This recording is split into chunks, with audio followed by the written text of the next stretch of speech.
کریم صلی اللہ علیہ وسلم معاذ بن جبل یہ کہتے ہیں کہ نبی کریم صلی اللہ علیہ وسلم نے مجھ سے ارشاد فرمایا الا ادلک علی ابواب الخیر، اے معاذ بن جبل میں تمہیں ایسے اعمال نہ بتلا دوں جو خیر کے دروازے ہیں، بلائی کے دروازے ہیں، جو ہے تمہیں میں ایسے اعمال نہ بتلا دوں کہ جن کو اگر تم عمل میں لاؤ گے تو تمہارے لیے جو ہے زمین و آسمان کی خیروں کے دروازے کھل جائیں گے۔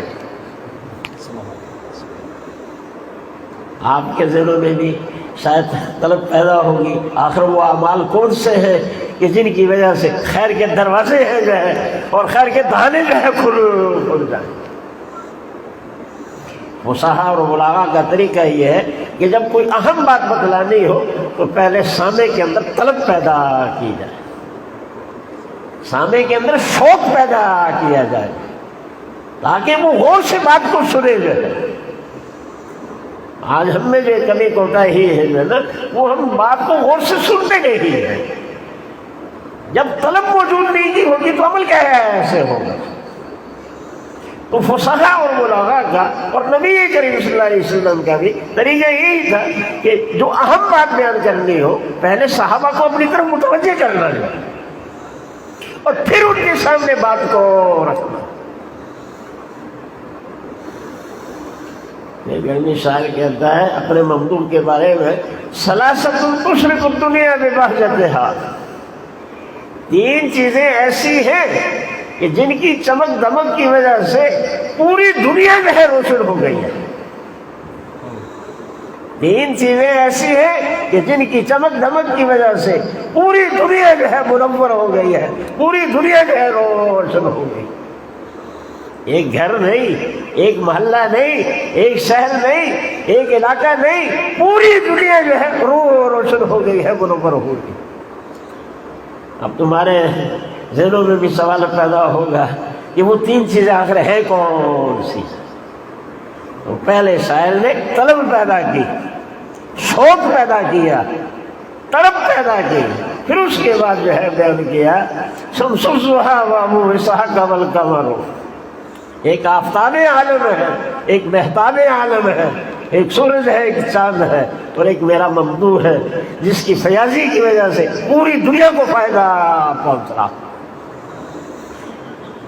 تو یہاں پر بھی نبی کریم صلی اللہ علیہ وسلم معاذ بن جبل یہ کہتے ہیں کہ نبی کریم صلی اللہ علیہ وسلم نے ارشاد فرمایا الا ادلک علی ابواب الخیر، اے معاذ کیا میں تمہیں ایسے اعمال نہ بتا دوں کہ جن کی وجہ سے خیر کے دروازے کھل جائیں۔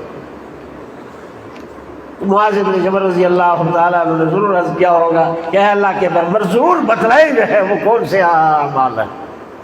تو نبی کریم صلی اللہ علیہ وسلم نے بڑے مختصر اعمال بتلائے، صرف تین عمل بتلائے جو ہے، کوئی لمبے چوڑے نہیں۔ ان میں پہلا عمل فرمایا الصوم جنۃ، الصوم جنۃ، روزہ جو ہے نا وہ ڈھال ہے۔ اہل علم علماء یہ کہتے ہیں اس حدیث کے اندر نفلی روزہ مراد ہے، فرضی روزے کا بیان اس حدیث میں پہلے ہو چکا ہے۔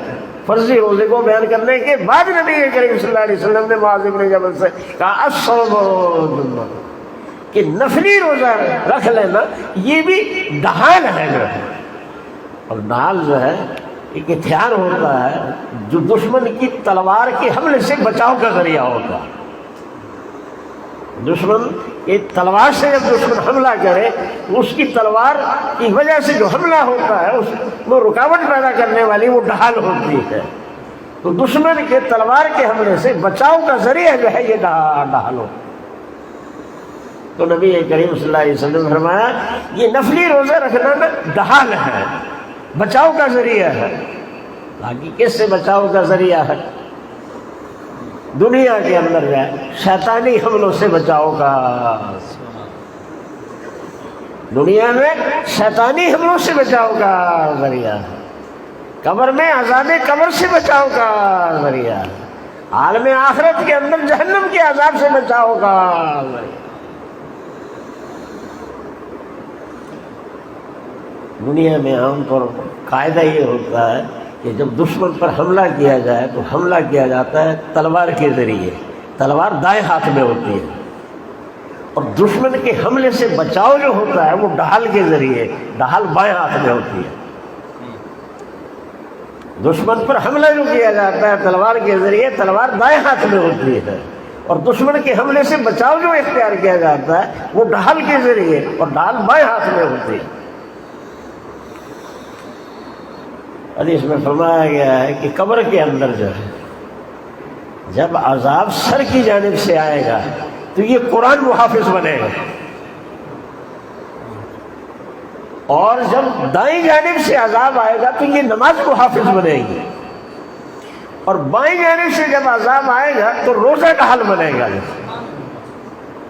اور پاؤں کی جانب سے جب عذاب آئے گا تو سب کا خیرات جو ہے یہ ڈھال بنے.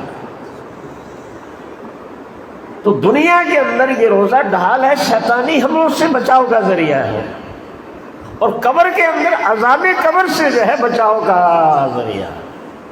دیکھیں دو چیزوں کی ضرورت ہوتی ہے، ایک دشمن پر حملہ، اور دوسری چیز دشمن کے حملے سے بچاؤ.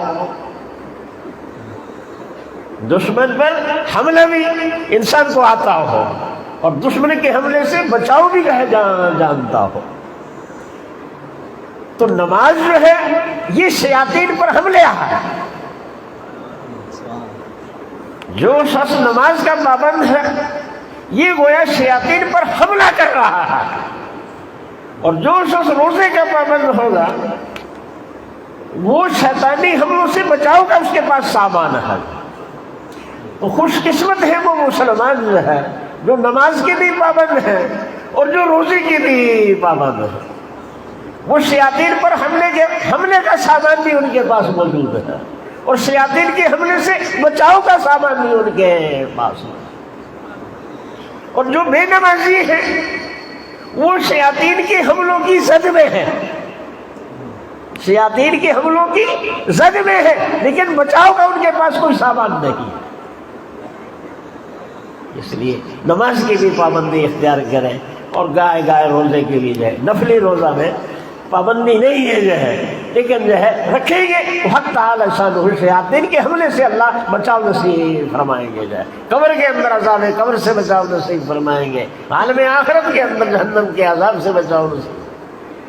رمضان کے روزے تو رکھنے ہی ہیں نا. رمضان کے ماہ سوا جو ہے، رمضان کے ماہ سوا جو ہے نبی کریم صلی اللہ علیہ وسلم کی سیرت مبارکہ جو ہے وہ بتاتی ہے کہ کوئی چاند جو ہے ایسا نہیں گزرتا تھا کہ پورا چاند گزر جاتا اور آپ کوئی روزہ نہ رکھ لیں، اور ایسا بھی نہیں ہوتا تھا کہ رمضان کے ماہ سوا جو ہے پورے چاند میں روزے رکھتے. عمومی طور پر نبی کریم صلی اللہ علیہ وسلم جو ہے رمضان کے ماہ سوا ہر چاند کے 3 روزے رکھتے، کبھی شروع میں رکھ لیے، کبھی اخیر میں رکھ لیے، اور خصوصی طور پر جو ہے چاند کی 13 تاریخ، چاند کی 14 اور 15 تاریخ.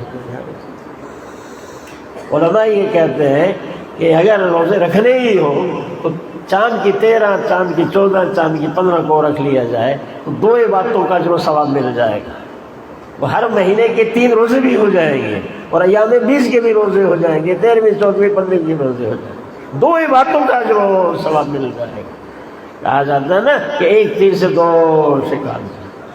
تو ایک عمل یہ بتایا کہ گاہے گاہے نفلی روزہ رکھ لینا جو ہے نا یہ ایسا عمل ہے جو خیر کے دروازوں کو کھول دیتا ہے، دنیا اور آخرت کی خیروں کے دروازوں کو کھول دیتا. اور دوسرا عمل بتایا الصدقۃ تطفئ الخطیئہ کما یطفئ الماء النار. اس صدقہ جو ہے، خیرات جو ہے، یہ گناہوں کو ایسے مٹا دیتا ہے جیسے پانی جو ہے آگ کو جو ہے بجھا دیتا. نبی کریم صلی اللہ علیہ وسلم نے یہ بھی سمجھایا کہ یہ صدقہ خیرات تو بمنزل پانی کے ہیں، اور گناہ جو ہے یہ بمنزل آگ کے ہیں. ان گناہوں کی آگ کو بجھانے کے لیے جو ہے نا صدقہ خیرات کی کیا ہے ضرورت؟ پانی کی ضرورت ہے، اور وہ روحانی پانی جو ہے وہ صدقہ خیرات. صدقہ خیرات کا یہ معنی نہیں ہے کہ آپ جو ہے ہزاروں کی مقدار میں صدقہ کریں جو ہے تبھی جا کر یہ فائدہ حاصل ہوگا، نہیں، اپنی حیثیت اور استطاعت کے مطابق 1 روپیہ جو ہے اس سے بھی کم جو ہے جتنی حیثیت ہے تو بھی اپنی حیثیت کے مطابق خرچ کر دیں گے جو ہے تو حق تعالی شان ہو جائے گناہوں کو مٹائیں گے۔ صحابی رسول یہ کہتے ہیں کہ جب نبی کریم صلی اللہ علیہ وسلم نے صدقہ خیرات کی ترغیب دی تو ہم نے بعض لوگ جو ہے نا بازار میں جا کر کے مزدوری کر کے اپنی پیٹھوں پر بوجھ اٹھا کر کے جو ہے مزدوری کر کے جو ہے اس مزدوری سے اپنی ضرورت بھی پوری کی اور ساتھ کوئی صدقہ خیرات بھی کر اس فضیلت کو حاصل کرنے کے لیے جو ہے اپنی کمروں پر جو ہے پشتوں پر جو ہے لوگوں کے بوجھ اٹھا کر کے جو ہے مزدوری کر کے جو ہے اس حاصل شدہ مزدوری سے اپنی ضرورت اپنے بچوں کی بھی ضرورت پوری کی اور ساتھ کوئی صدقہ خیرات بھی کر دی۔ وہی صحابی کہتے ہیں کہ اس کی برکت سے، اس عمل کی برکت سے آج کے دن جو ہے ہم میں وہ شخص لاکھوں پتی ہے، اس عمل کی برکت سے اللہ دنیا کے اندر بھی برکات نصیب فرمائے۔ اور تیسرا عمل ہوتا ہے کہ رات کے وقت جو ہے نا نفلی نماز جو ہے تہجد کی نماز پڑھ لی۔ نبی کریم صلی اللہ علیہ وسلم عام طور پر رات کے وقت جو ہے 8 رکعتیں پڑھا کرتے تھے، جتنی توفیق ہو جائے کم از کم 4 رکعتیں جو ہے، آج کل تو خصوصاً لمبی راتیں ہیں اور پھر موسم بھی بہت مناسب ہے۔ اگر سردیوں کے مہینوں کے اندر جو ہے نفلی روزے کی عادت بن جائے گی، امید ہے اللہ کی ذات سے جو ہے گرمیوں میں کچھ نہ کچھ خدمت ہو جائے گی۔ اگر سردیوں کی ان طویل راتوں کے اندر جو ہے کچھ نفلی نماز پڑھنے کی جو ہے عادت بن جائے گی تو اللہ کی ذات سے امید ہے کہ آئندہ بھی اللہ توفیق نصیب فرمائیں گے۔ تو یہ اعمال جو ہے، ایک عمل جو ہے نفلی روزہ رکھنا جو ہے، اور دوسرا عمل نفلی صدقہ خیرات کرنا جو ہے، اور تیسرا عمل جو ہے رات کے وقت جو ہے تہجد کی نماز پڑھ لینا۔ یہ 3 اعمال ایسے ہیں جو ہے کہ جو خیر کے دروازے ہیں جو ہے خیر کے دروازے سے کھل جاتے ہیں۔ دعا فرمائیں کہ حق تعالی شانہ جو ہے ہمیں نبی کریم صلی اللہ علیہ وسلم کی سیرت سنانے کے ساتھ جو ہے نا آپ کی تعلیمات پر اللہ ہمیں عمل کی توفیق نصیب فرمائے، اور خصوصاً یہ اعمال ثلاثہ جو ہے 3 عمل جو ہے اللہ تعالیٰ پابندی کے ساتھ جو ہے نا ان کی اللہ ہمیں توفیق نصیب فرمائے رکھے، پھر تو کامیابی ہی کامیابی ہے۔ اور اگر سیرت کی مضامین ہم نے سن لیے جو ہے لیکن عمل نہ ہوا تو معاملہ خطرے میں ہے۔ اللہ تعالیٰ جو ہے قبول فرمائے جو ہے، اور ہمیں نبی کریم صلی اللہ علیہ وسلم کی تعلیمات پر اللہ عمل کرنے کی توفیق نصیب فرمائے۔